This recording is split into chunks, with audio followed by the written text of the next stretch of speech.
প্রিয় দর্শকবৃন্দ, আজকের গল্পে আমরা শিখব ধৈর্য, দোয়া আর আল্লাহর রহমতের একটি দারুণ শিক্ষা।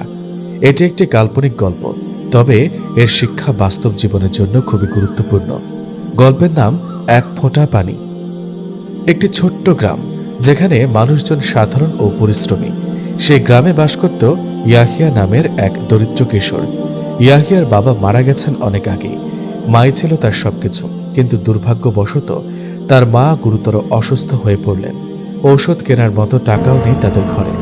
এক রাতে মায়ের কাশির শব্দ শুনে ইয়াহিয়া কেঁদে ফেলল। মায়ের হাত ধরে বলল, হে আল্লাহ, তুমি দয়াময়, আমার মাকে সুস্থ করে দাও। আমি গরিব, কিন্তু আমি তোমার দরজা ছাড়া আর কারো কাছে মাথা নত করব না। পরদিন ফজরের নামাজ শেষে ইয়াহিয়া মসজিদে গিয়ে অনেক কান্না করে দোয়া করল। সে বলল, হে আল্লাহ, আমাকে হালাল উপায়ে রুজি দাও, যাতে আমি আমার মায়ের চিকিৎসা করতে পারি। মসজিদে উপস্থিত বৃদ্ধ ইমাম তার কান্না দেখে বললেন, বাবা, আল্লাহর কারোর দোয়া কখনো ফেরত দেন না। ধৈর্য ধরো, কাজ খোঁজো, ইনশাআল্লাহ রিজিকের দরজা খুলে যাবে। সেদিনই ইয়াহিয়া বাজারে গেল।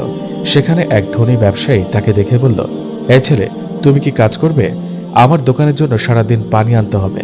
ইয়াহিয়া খুশি মনে রাজি হয়ে গেল। সারাদিন প্রচণ্ড গরমে হাঁপাতে হাঁপাতে পানি টেনে আনলো। হাতে ফোসকা পড়ল, শরীর ক্লান্ত হয়ে গেল। সন্ধ্যায় ব্যবসায়ী তাকে কয়েকটা টাকা দিল এবং এক গ্লাস ঠান্ডা পানি এগিয়ে দিয়ে বলল, তুমি অনেক কষ্ট করেছ, নাও এই পানি খেয়ে নাও। ইয়াহিয়া যখন পানি খেল, তার চোখ ভিজে উঠল। সে মনে মনে বলল, ইয়া আল্লাহ, এক ফোঁটা পানি যেমন তৃষ্ণা মেটায়, তেমনি তোমার একটুখানি রহমতই আমাদের জীবন বদলে দিতে পারে। দিনের পর দিন ইয়াহিয়া ছোট ছোট কাজ করতে লাগলো। কখনো দোকানে পানি আনত, কখনো মজুরি করত, কখনো বাজারে মালপত্র বহন করত। লোকেরা মাঝে মাঝে তাকে অবহেলা করত, কিন্তু সে কখনো হার মানত না, কারণ সে জানত যে ধৈর্য ধরে আল্লাহ তার কষ্টকে বৃথা যেতে দেন না। কয়েক মাস পর ইয়াহিয়া যথেষ্ট টাকা জমাতে পারল। সে মায়ের চিকিৎসা করালো। আল্লাহর ইচ্ছায় ধীরে ধীরে তার মা সুস্থ হয়ে উঠলেন। মায়ের চোখে পানি আর ঠোঁটে দোয়া।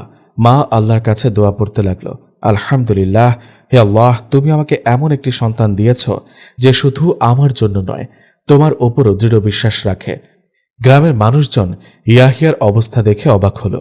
সবাই বলল, আমরা অনেক সময় আল্লাহর দেওয়া ছোট ছোট নিয়ামতকে ভুলে যাই, অথচ এক ফোঁটা পানির মতো নিয়ামতই আমাদের জীবন পাল্টে দিতে পারে।